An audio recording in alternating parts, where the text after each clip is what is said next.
My wife left me because her mother decided I would never become anything worthwhile. Dahlia Crestwood said I was a failure, unfit for her daughter, and she convinced Marina to divorce me. The settlement took everything, the $3.8 million mansion I'd spent years building, every dream I thought we shared. It all vanished as if none of it ever mattered. 6 months later, when I was barely holding myself together in a rundown apartment, there was a knock at my door. A lawyer stood there, holding a black briefcase. He met my eyes and said, "Your ex-wife's father wants to see you. He says he has something that belongs to you." I didn't know what to expect. But when I saw what was inside that briefcase, my chest tightened, and for a moment, I forgot how to breathe. I never imagined my life would fall apart like this. For years, I believed I was building something solid, not just for myself, but for Marina and the life we had dreamed of together. I wasn't a man of fancy talk or grand ambitions. I built homes. I led crews. I worked with my hands and made sure every wall and roof could stand against storms. That was my pride, honest work, steady and real. When I met Marina, I thought I'd found my match. She had grace, poise, and a quiet confidence that turned heads without effort. I loved her from the start. But her mother's eyes told me from day one that I didn't belong. Dahlia Crestwood was a woman who cared about bloodlines and reputation. To her, I was just a laborer with mud on his boots. I remember one Thanksgiving early in our marriage, I was telling a story about a house I was building for a young family. Marina smiled, but Dahlia cut me off with a laugh colder than the wine she was sipping. "Marina," she said, ignoring me completely, "a man who spent his life hammering nails will never give you the life you deserve.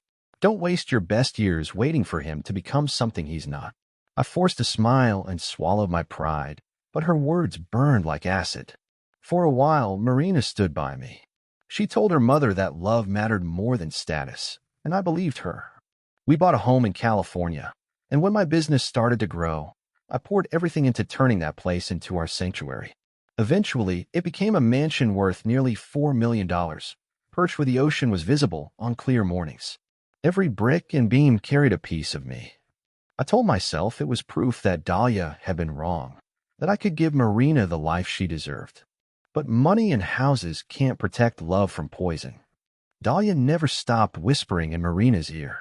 Slowly, I began to hear her mother's voice in my wife's words. "You work too much. Why don't we have more? You'll never be like the men my mother knows." I tried to brush it off, reminding her we were building this life together. But her patience for me faded. My mother, Irene, a gentle, faithful woman, saw what was happening long before I did. She'd put her hand on mine and say softly, "Ethan, you are enough. Don't let that woman make you doubt yourself." My younger brother, Caleb, was more blunt. "She's not standing with you, brother." A wife's supposed to fight beside her husband, no matter what her mother says. But I didn't listen. I wanted to believe Marina still loved me enough to stay. Then the divorce papers came, a blow I never saw coming. Marina stood in the kitchen of the home I built and told me it was over. Her voice didn't shake. Her eyes didn't soften. "Mother was right, Ethan," she said. "You'll never be more than a failed dreamer." I nearly collapsed. I wanted to scream, to ask how she could destroy everything we had, but one look told me the choice had been made long ago. The court hearings were brutal. Dahlia sat through them, chin lifted high, as the lawyers dismantled my life piece by piece. Marina walked away with almost everything: the mansion, the cars, the savings. I was left with debts, an empty apartment, and a hollow chest that felt like it would never fill again. The day it ended, I stood outside the courthouse watching Marina drive away in a car I had bought, while Dahlia met my gaze one last time. Her smirk said it all: she had won. The apartment I moved into afterward was a world away from what I'd lost. Peeling wallpaper, clanging pipes, a fridge that never stopped groaning. Every inch of that place smelled of defeat. I took odd jobs, just enough to survive, too proud to ask my family for help. Those 6 months were the darkest of my life. Every night I lay awake replaying it all, wondering where I went wrong. Marina was gone, Dahlia had won, and I was left with nothing but memories of a life that no longer existed. I thought that was the end. The days that followed were filled with the dull ache of humiliation. It wasn't just about the money. It was the knowledge that Marina had looked at me and decided I wasn't enough. Clients pulled away, the business collapsed, and whispers spread that Ethan Rohr was finished. Then one afternoon, as I was leaving the courthouse after finalizing the house transfer, Dahlia intercepted me in the parking lot. Her perfume hit first, sharp and artificial, followed by her voice, cold and triumphant. I told Marina you'd never amount to anything. You proved me right. Men like you always sink back into the mud where they belong. She turned and left before I could answer, sliding into her car with the satisfaction of someone who just buried a rival. Her words haunted me. They became a curse I couldn't silence. You'll never amount to anything. My mother kept trying to lift me up. She'd stop by with homemade casseroles, saying, "A man's worth isn't measured by what he owns, Ethan. It's measured by his heart." But I could see the fear in her eyes, fear that bitterness would consume me. Caleb was harsher. One night he dropped by with a six-pack and said, "You're letting them win. Dahlia gets stronger every time you sit here drowning in self-pity. You're not beaten, brother. You're still breathing. Start fighting." He was right, but at the time, I couldn't see past the wreckage. I worked small jobs, patching roofs, fixing fences, enough to pay rent and little more. At night, I sat alone staring at old photos of Marina. Her smile in those pictures felt like a ghost haunting me. Once, I thought about calling her, begging her to come back. But her last words stopped me cold. "You'll never be more than a failed dreamer." That was a wall I could never climb. One night, I drove past the mansion. Its windows glowed softly, and for a moment, I imagined stepping inside again, hearing her voice, feeling that warmth. Then I saw another car parked in the driveway, one I didn't recognize. She'd already moved on, probably with someone her mother approved of. I stood there in the dark until the chill drove me away. That's when I understood our marriage wasn't broken. It was gone. I wanted to prove them wrong, but I had nothing left. My business was failing, my spirit was gone, and I felt invisible. I even resented Marina's father, Harold. He had always kept quiet, never taking sides. I assumed he agreed with Dahlia, that he too saw me as unworthy. I was wrong, because one day there came that knock on my door. I'd been sitting in my small kitchen, nursing cheap whiskey and staring at unpaid bills, when I heard it, steady, deliberate, not the kind of knock you get from a neighbor. When I opened the door, a man in a sharp navy suit stood there, holding a black leather briefcase polished to a shine.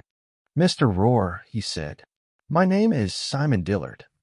I'm an attorney representing Harold Crestwood. He'd like to meet with you. He believes he has something that belongs to you." At the sound of Harold's name, my stomach tightened. I hadn't spoken to him in years. I always thought he'd written me off, same as the rest of them. But now a lawyer was standing in front of me, saying Harold wanted to see me. I crossed my arms and asked carefully, why would Harold Crestwood want to meet with me? Simon adjusted his grip on the briefcase. And in that moment, I knew, whatever was inside it, my life was about to change. "That is something he prefers to explain in person," Simon said evenly. "If you'll allow me, I can take you to him now." I didn't answer right away. My eyes drifted around the apartment, the stained carpet that never quite came clean, the cracked paint curling away from the corners, the stack of unpaid bills on the counter. Empty bottles filled the trash bin like proof of how far I'd fallen. Dahlia's voice echoed in my head, "You'll never amount to anything." I could still see her smirk in the courtroom, Marina's cold, practiced indifference as she signed away the life I had built from sweat and calloused hands. My first instinct was to shut the door in Simon's face and send him back to whatever game his employer was playing. I had nothing left, not dignity, not pride, not energy for one more humiliation. But something in his voice lingered, a quiet certainty, and beneath my exhaustion, curiosity flickered like a spark in a dark room. What could Harold Crestwood possibly have that belonged to me? And why now, months after my life had already been stripped bare? I hesitated long enough for Simon to continue. "Mr. Crestwood is aware of your circumstances. He understands what has happened. He insists on seeing you, and he asked me to tell you this." Simon paused, choosing his words carefully. "It concerns something important. Something only you can understand." Those last words hung in the air like a challenge. Something only I could understand. I felt a tightness in my throat, the kind that comes when your heart wants to hope but your mind warns you not to. Against every instinct, I nodded. "Give me a minute." I grabbed my old jacket from the back of a chair, the same one I used to wear to job sites back when my hands still built things that mattered. As I slipped it on, The weight of the fabric felt almost symbolic, like putting armor back on after a long defeat. Simon waited silently by the door, polite but unreadable. When we stepped into the hallway, the air outside felt colder than I expected, brisk against my skin. As we walked down the narrow stairs and out into the street, I felt something strange rise in me. Not hope, not yet, but a pulse of nervous energy that I hadn't felt in months. We didn't speak during the drive. Simon's car was spotless, the faint scent of leather and polish filling the quiet space between us. I stared out the window as the city blurred past, graffiti-scarred walls, flickering neon signs, tired faces on crowded sidewalks. My mind wouldn't stop racing. Was Harold calling me there to humiliate me? To finish what his wife had started? Or was this some cruel trick orchestrated by Dahlia, another way to twist the knife one last time? The silence felt heavy, but Simon seemed immune to it, his eyes fixed on the road. His calm unnerved me more than any words could have. After nearly 30 minutes, the streets grew quieter. The noise of the city gave way to rows of oak trees arching over the road like old sentinels. When the car finally stopped, we were in front of a large brick house, stately but modest, dignified without the ostentation of wealth. I recognized it faintly. I'd been here once years ago. It was Harold Crestwood's private residence, a place he rarely invited anyone into. Simon turned to me. "Mr. Crestwood is inside. He's expecting you." My palms were slick with sweat. I wiped them against my jeans as I climbed the front steps, each one feeling heavier than the last. The air smelled faintly of wood smoke and damp earth. Inside, the entryway greeted me with the scent of polished oak and old tobacco. Somewhere deeper in the house, a grandfather clock ticked steadily, the sound sharp and deliberate in the silence. Simon led me down a short hall into a study that looked like it belonged to another century. Walls lined with books, dark leather furniture, heavy drapes filtering soft afternoon light. At the center of the room sat Harold Crestwood. He rose slowly when I entered, leaning on a carved cane. His once dark hair had turned silver, and time had carved deep lines into his face. But his eyes, those cold blue eyes, were clear and sharp as ever. "Ethan," he said, his voice low and deliberate. "Thank you for coming." I nodded stiffly, unsure whether to shake his hand or keep my distance. "Your lawyer said you wanted to see me." "I'll admit, I'm surprised." He gestured toward the chair across from his desk. "Sit. There's something we need to discuss." I sat down cautiously, the leather creaking beneath me. Simon set the black briefcase on the desk in front of Harold, then stepped back and clasped his hands behind him, a silent observer. Harold rested one hand on the case, but didn't open it right away. His gaze fixed on me, steady, unreadable. "I know what my wife has done," he began quietly. "I know what Marina has done. And I know what you have lost." The words hit me harder than I expected. I had spent months assuming he'd stood by and watched it all with silent approval. "You may think I agreed with them," he continued, "but that is not the truth." I shifted in my seat, trying to make sense of where this was going. "I have something that belongs to you, Ethan," Harold said. "Something that was always meant to be yours." I did not intervene before. Perhaps that was my mistake, but I can no longer remain silent. "It's time you received what you earned." My pulse quickened. He reached for the latches on the briefcase. The clicks echoed in the quiet room, sharp and final, like the sound of a door unlocking after years of being sealed shut. When he lifted the lid, I leaned forward without meaning to. Inside, I saw neatly stacked folders, thick legal documents bound together with metal clips. A few old photographs were tucked between the pages. Harold pushed the case toward me. "Go on," he said. "Take a look." My hands trembled as I reached out. The papers were heavy, real, tangible. I flipped through them slowly, my eyes scanning the pages. Deeds, shares, transfer records, corporate filings. Every page carried my name. I blinked, trying to process what I was seeing. These weren't random papers. They were proof of ownership, tied to land developments across California. Projects I had once supervised. Projects I thought had belonged entirely to the Crestwood Company. I looked up, my voice unsteady. What is this?" Harold leaned back slightly, resting his cane against the desk. "It's what you earned years ago," he said. "You didn't know it at the time, but the work you did for me was worth far more than you realized. Those developments would never have existed without your designs, your supervision, your skill. You built more than houses, Ethan. You built empires, and no one ever gave you the credit. My throat went dry. I ran a hand over the documents as if they might vanish under my touch. Why now? I asked. Marina and her mother made sure I walked away with nothing. Why step in after all this time? Harold's expression hardened. Because I've watched silently while Dahlia poisoned everything I cared about. My marriage, my daughter, my family's name. I stayed quiet for too long. But when I saw how she tried to destroy you, I realized I'd been complicit in her cruelty. He took a slow breath. This was always meant for you, Ethan. Not for them. The words struck something deep inside me. For months, I'd been living under the weight of defeat, convinced Dahlia had been right, that I was worthless, a failure. And now, sitting across from the man I thought had dismissed me, I held in my hands proof that I had built something real. I don't know what to say, I whispered. Harold's voice softened, though his gaze never wavered. Say that you'll rise again. Say that you won't let their cruelty define you.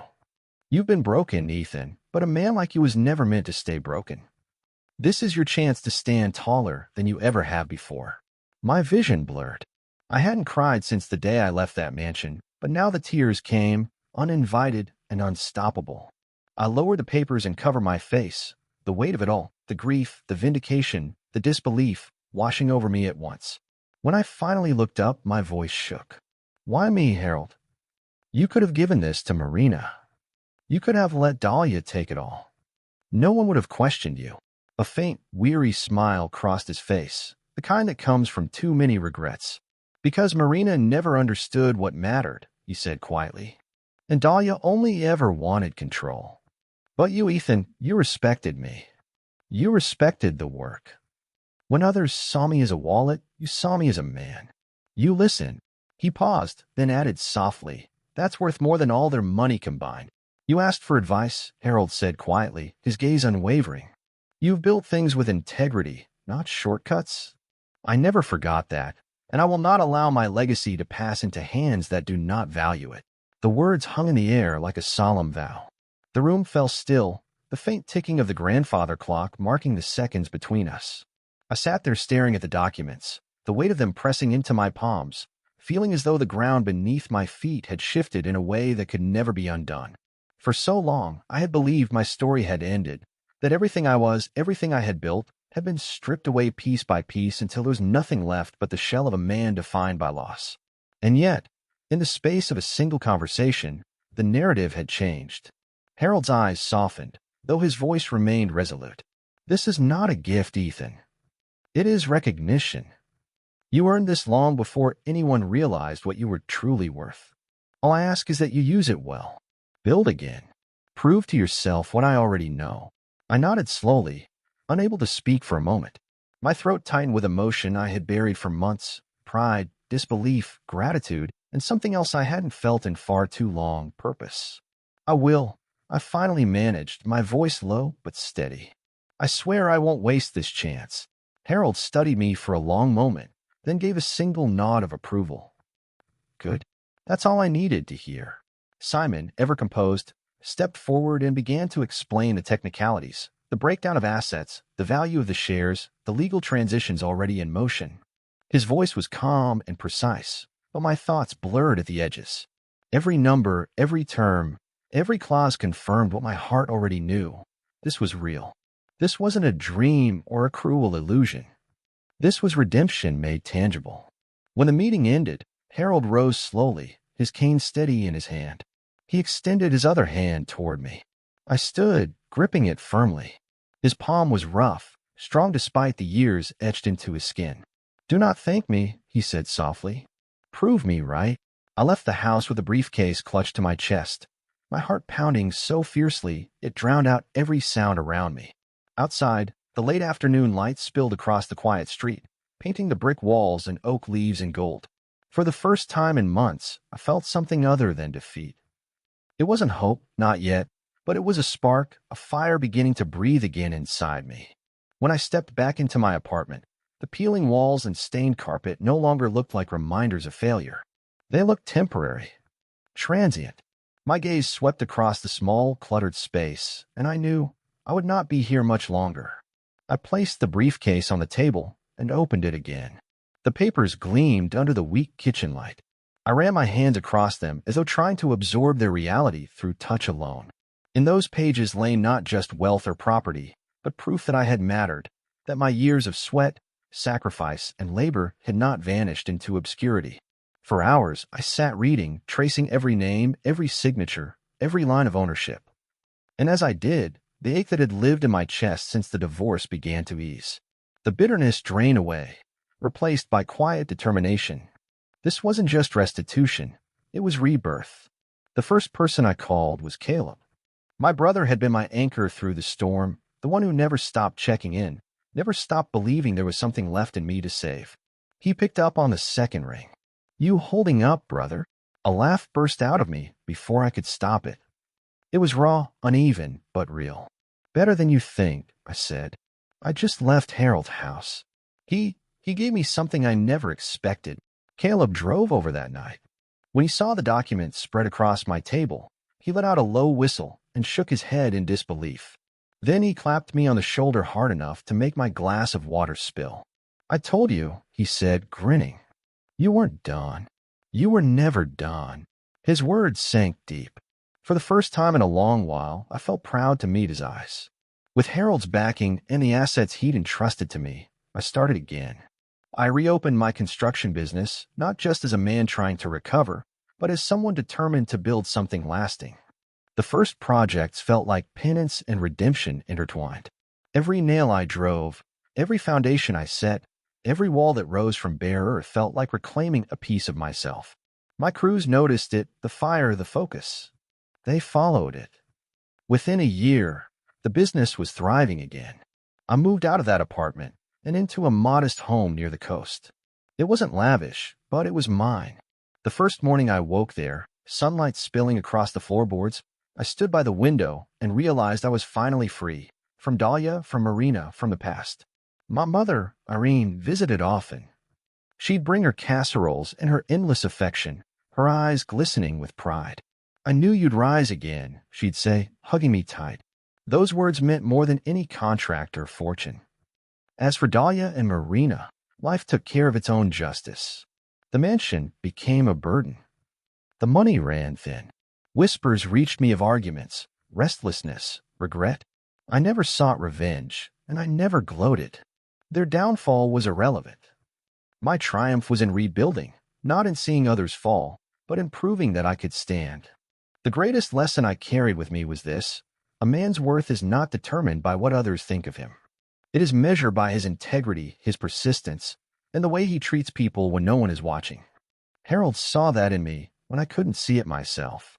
Looking back now, those months of despair in that dingy apartment were not an ending. They were the foundation upon which everything new was built. Pain had burned away the weakness. Loss had stripped me down to what was real. And from that truth, I rebuilt. Stronger, wiser, unbreakable. If you've listened to this far, remember this. No matter who betrays you, no matter how loudly someone insists you're nothing, they don't define you. You define yourself by how you rise after the fall. My name is Ethan Rohr. I was once the man they called a failure, but I proved them wrong. Not with revenge, not with wealth, but by living, by building, by rising again. And now I turn to you. If my story moved you, if it reminded you of your own strength when everything seemed lost, share it. Someone out there needs to hear it. Like this video, leave a comment, tell me your story. And if you want more stories like this one, subscribe to the channel so you never miss the next chapter. Your support keeps these stories alive. And just as Harold once said to me, I'll say it to you now. Russ.